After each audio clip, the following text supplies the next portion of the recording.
We have another person who is aging while black. One, she's black, and two, she definitely is aging. But she's aging at a slower rate, and she's much younger than I am. Really much younger? You're much younger. Because if you're at least 6 years younger, that's much younger. And you're about 9 years younger than me. I was born in the 60s. This is Candi Sham. There's so much to be said about Candi and aging while black, but we are not going to talk about everything. But we are going to talk about those things we think you feel because now you've passed the 55 mark. Is that okay to say? Yes. Okay. You're not quite as old as I. Past the 50 mark, yes. All right. Yes. So what would you say are the two, just give me two big things of being in your 50s? The biggest thing I want to say being in my 50s is something a mentor mentioned to me when I was turning 30. That she makes me remember every year is my body's going to change. Wow, that was such a good person to share that with you so that you can get prepared. Yes. Yeah. And of course, we didn't listen to her, and she always reminded us that we didn't listen to her. And then... Did the body change? Yes, the body changed. Okay. Yes. And it's not always a bad thing, right? It was a bad thing. So now, why is it bad? Because sometimes it just shifts. It shifts, but the issue is if you don't address it earlier, it's harder to fix. So it's a shame that even with all of that knowledge that was pushed and forced on us, that by the time we wanted to address it, it was a very painful experience.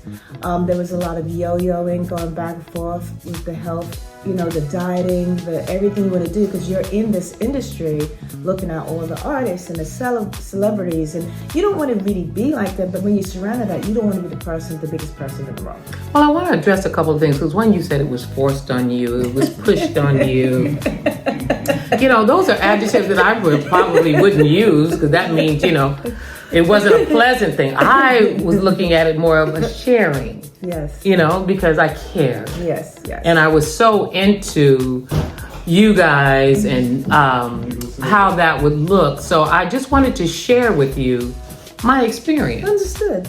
Okay. Just like my mama would share and push and force things. Because your mother loves you. Right. And it was That's a great example because I love you. Right. It was out of love. Yes. Okay. But sometimes you just have to experience it yourself to understand it. I'm very grateful for that information that's given. Okay. Right? But don't you lead by example? You saw what I was doing, so I was trying to just share with you the booty is going to change. The boobs are going to change, True. Things were going to drop. True. Then sometimes things didn't drop. Yeah. It just meant they moved in a different direction. Yeah. So now, are you on top of all of that? I'm on top of it now, but I wish I addressed it earlier.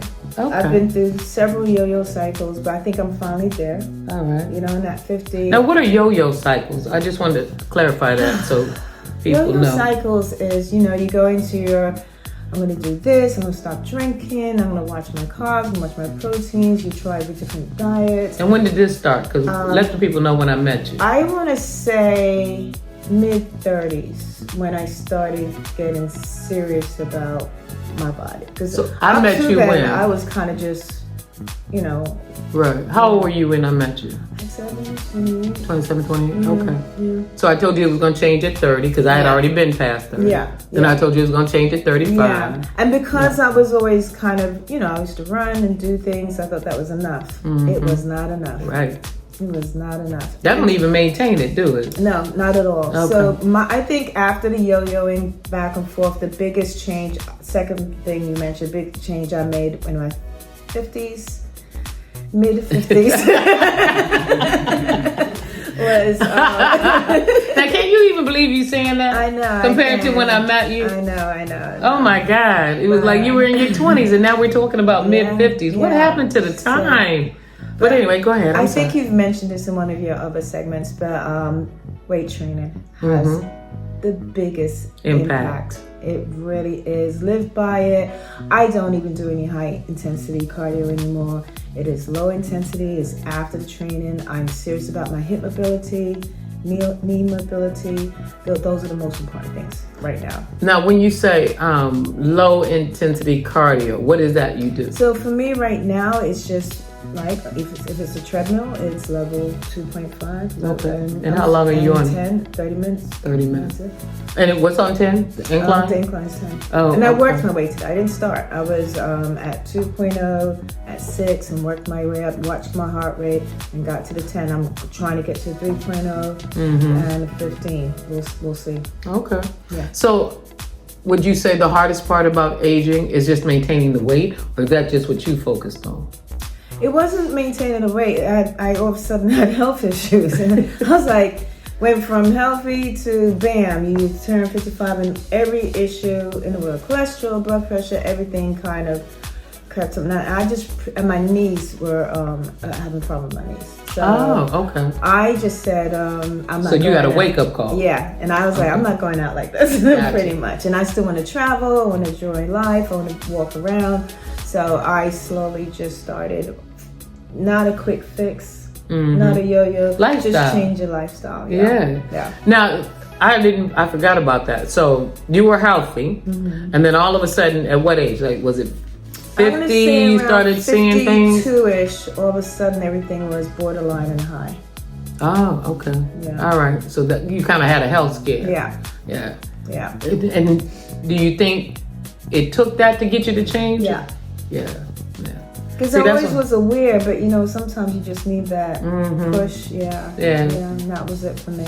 So what would be, if you had to name two things that were great? Like, you're like, I'm 55 and boom, I'm more this, or I'm better at this. Is there anything that you think about it from a positive perspective that you would share? Like I did you, no pressure, just that I shared with you this would happen. What would you share to a 25-year-old? Well, this is not a physical health thing. It's a mental health thing, I'm going to say. I went through several chapters that if you met different people, they would, I'm a different person.